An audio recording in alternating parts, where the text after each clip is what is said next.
नमस्कार, आपण पाहत आहात महाराष्ट्र लोकनायक।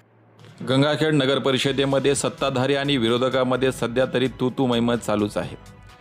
गंगाखेड नगर परिषदेमध्ये होणाऱ्या सभेमध्ये शहराच्या विकासाच्या दृष्टिकोनातून नगरसेवकाकडून महत्त्वपूर्ण ठराव मांडण्यात येणार असून याची शहराच्या विकासाच्या दृष्टिकोनातून अंमलबजावणी होणे आवश्यक आहे। गंगाखेड नगर परिषदेमध्ये होणाऱ्या सभेच्या अगोदरच विरोधी गट बाकावरील असलेल्या नगरसेवकांनी गंगाखेड शहरातील महत्त्वाचे जे प्रश्न आहेत ते लेखी मुख्याधिकारी व नगराध्यक्ष यांना कळवले आहेत। नवीन शासन निर्णयाप्रमाणे नगर परिषदेच्या जागेवर जे घरे बांधून राहिलेले आहेत त्या व्यक्ती नावे मालकी हक्क देण्यात यावा। शहरातील विद्युत रोहित्र जे नादुरुस्त आहेत ते दुरुस्त करावे। वेळेवर पाणी पुरवठा करावा।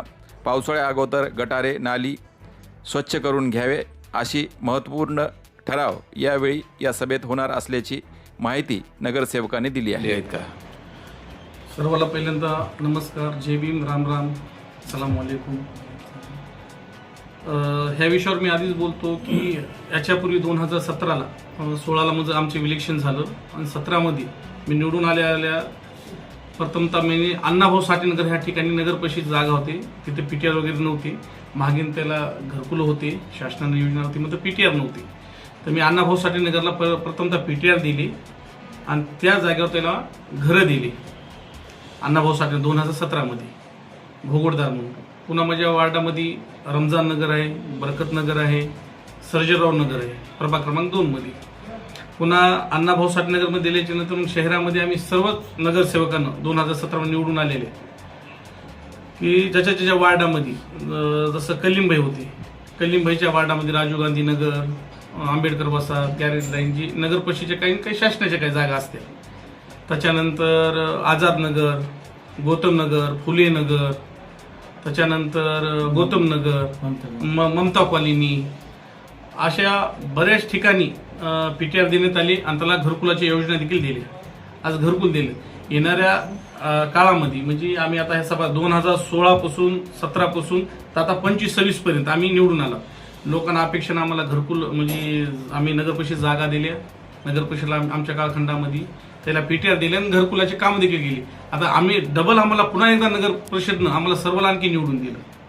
तर आमची येणाऱ्या सर्वसाधारण सभेमध्ये पहिल्या आम्ही ह्याच्याकरता आम्ही एक ठराव घेणार आहोत की शासनाने जे GR काढलाय त्याची अंमलबजावणी करण्यात यावी की इतक्या भोगोडदार म्हणजे भोगोडदार जितके गंगाखेड शहरामध्ये भोगोडदार वस्ती आहेत त्याला आपण घरं दिलीत, शासनाच्या योजना दिल्या सगळ्या, आता त्याला मालकी स्वरूपाचे त्याच्या नावावर करण्यात यावी हे आम्ही येणाऱ्या सर्वसाधारण सभेमध्ये शासनाच्या निर्णयाची अंमलबजावणी करा म्हणून आम्ही येणाऱ्या सभेमध्ये आज आम्ही पत्र द्यायला ठराव घ्यावा हे आम्ही मुख्य अधिकारी, सभा अध्यक्ष, नगराध्यक्ष याला आम्ही एक पत्र देऊन हे करतात की आम्ही येणाऱ्या पहिल्या सभेमध्ये सर्वसाधारण सभेमध्ये ठराव घेण्यात यावा।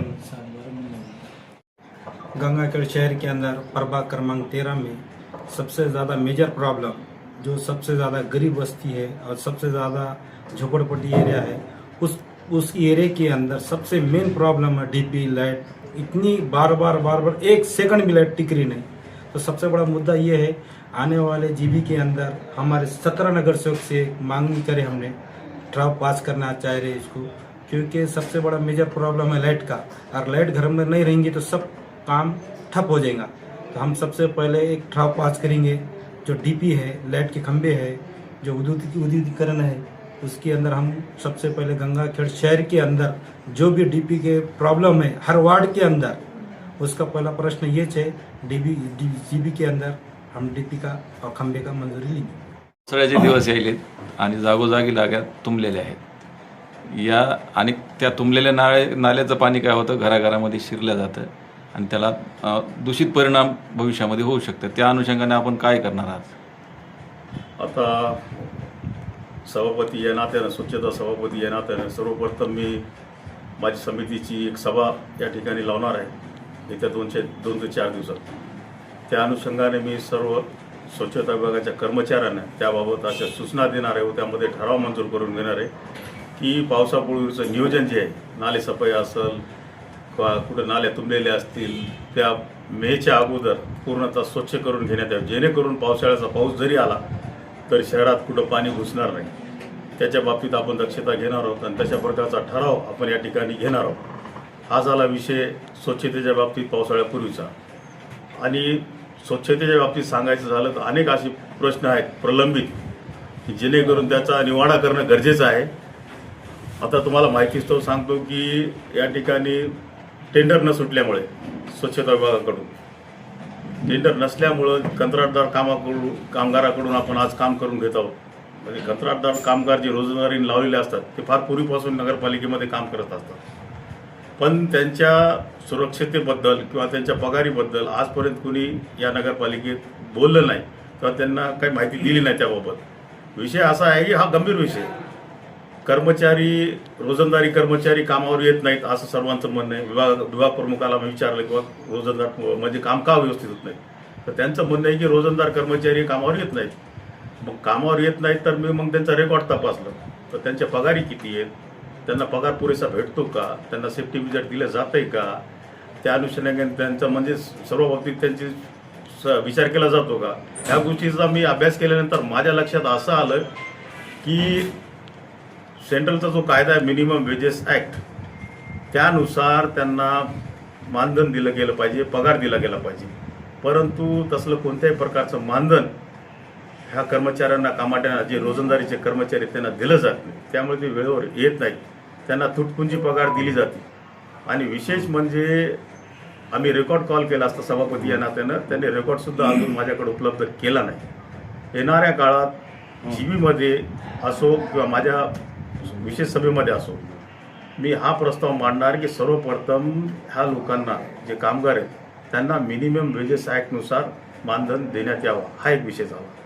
दुसरा की त्यांच्या सेफ्टी मेजर बद्दल आपण बघितलं, आज कुठलेही कर्मचारी कामाटी जे काम करतात त्यांच्या हातात ग्लव्ज नसतात.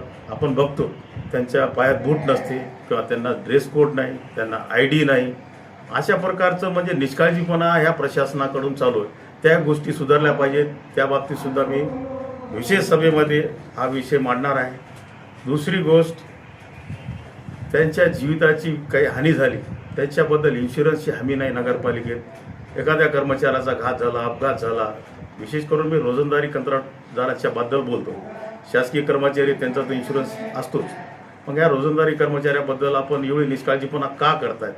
तर शासनाची ही जबाबदारी आहे, पण प्रशासनाने याकडे दुर्लक्ष दिलेलं आहे. हा विषय आजचा नाही, मागील खूप दिवसापासून हा प्रलंबित आहे आणि सभापती या नात्यानं हा विषय मी मार्गी लावण्याचा प्रयत्न करणार आहे.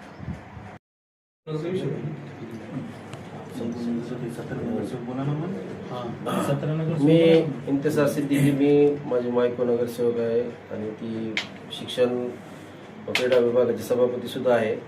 आम्ही गेल्या वर्षी प्रशासनाच्या मार्फत गौतमनगरला PTR दिली भोगडदार.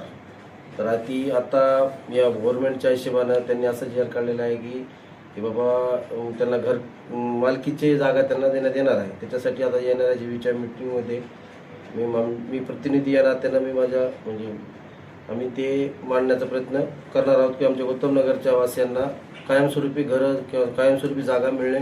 जसं आमच्या उपनगराध्यक्ष सत्यपाल साळवे यांनी सुद्धा सांगितलं की त्याच्यासाठी आम्ही जोर लावून आणि लोकांच्या ठराव पास करून घेण्यासाठी आम्ही खूप प्रयत्न करणार आहोत. आणि त्यासाठी जे होईल जे करता येईल ते आम्ही सर्व नगरसेवक मिळून त्यासाठी गंगाखेडच्या पूर्ण वार्डामध्ये जिथं जिथं बी आहे भोगोटदाराचा प्रश्न आहे, मालकीचा प्रश्न आहे, तिथं आम्ही त्यांच्यासाठी सदैव सोबत आहोत, खंबीर त्यांच्यासोबत आहोत.